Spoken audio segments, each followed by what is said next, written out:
Hello everyone. Today we will be studying about India's trade relations because of its size and its location in the world. Right? कैसे India की location actual में responsible है उसके इतने सारे अच्छे trade relations के लिए। क्यों? क्योंकि इंडिया की लोकेशन ही ऐसी है, वो ईस्ट और वेस्ट एशिया के सेंटर में लोकेट करता है, बिल्कुल हार्ट में लोकेट करता है एशिया के।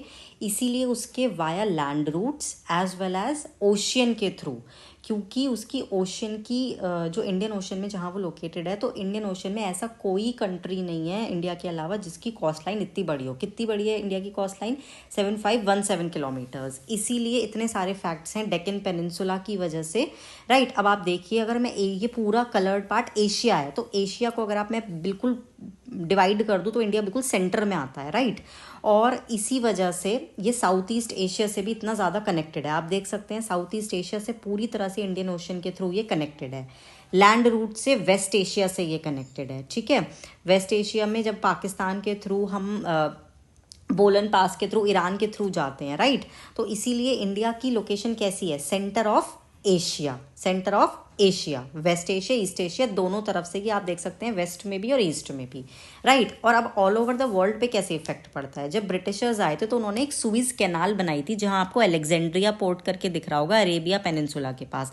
तो यहाँ पे एक आर्टिफिशियल कैनाल बनाई गई थी जिससे इंडिया का ट्रेड यूरोप में डायरेक्टली हो सकता था। आपको अफ्रीका क्रॉस करके पूरा नहीं जाना पड़ता था अटलांटिक ओशन होते हुए। ठीक है, तो देखो इंडिया की लोकेशन कितनी ज़्यादा स्ट्रेटेजिक है। राइट, उसको ओशियन का भी पूरा मज़ा मिलता है और लैंड रूट्स का भी, इसीलिए उसके ट्रेड हमेशा से इतने अच्छे रहे हैं। कॉस्ट लाइन हमने आपको ऑलरेडी बता दी कितनी है, 7517 किलोमीटर्स। ये इसी वजह से इंडिया की इतनी सारी इन्फॉर्मेशन एक्सचेंज हुई है, चाहे वो कल्चरली हो।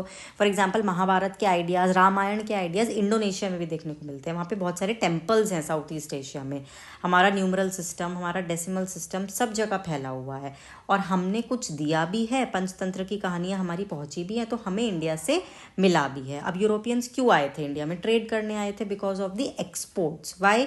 इंडिया की क्या क्या खास बात थी? देखो, ये तो हो गया कल्चर, जिसको आज के टाइम पे हम सॉफ्ट डिप्लोमेसी बोलते हैं। ठीक है, अब हो गया हमारा मटेरियलिस्टिक, जैसे कि हमारे स्पाइसेस है ना, जो केरला जिसके लिए फेमस है, मसलिन हमारा क्लोथ, और भी दूसरे गुड्स इंपॉर्टेंट जो हमारे यहाँ से अभी भी ट्रांसपोर्ट होते हैं, अभी भी एक्सपोर्ट होते हैं। अमेरिका हो, चाहे चाइना हो, चाहे यूरोप हो, जैसे हमारा राइस होता है। ठीक है, और क्योंकि it's a vice versa process, तो हमें वहाँ से इन्फ्लुएंसेस मिले भी हैं। जब ग्रीक्स आए थे इंडिया में तो उन्होंने अपने गांधार आर्ट को फ्लरिश किया।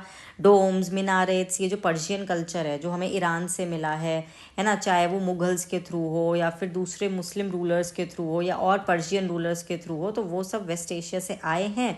वो सब इन्फ्लुएंस किसके थ्रू आया? Because of the land routes, जो माउंटेन पासेस हम देखते हैं। ठीक है, वेस्ट नॉर्थ वेस्ट इंडिया में, कश्मीर, अफगानिस्तान के थ्रू, वहाँ से वो लोग यहाँ पर आया करते थे। Right, so this was all about your India size and location chapter 1। अब ये चैप्टर हमने एंड कर दिया है, अब हम नेक्स्ट चैप्टर स्टार्ट करेंगे। I hope it has been well understood to you. Thank you so much. Please like, share and subscribe, और ऐसे बहुत इंपॉर्टेंट वीडियोज़ आपको और देखने को मिलते रहेंगे। Thank you so much.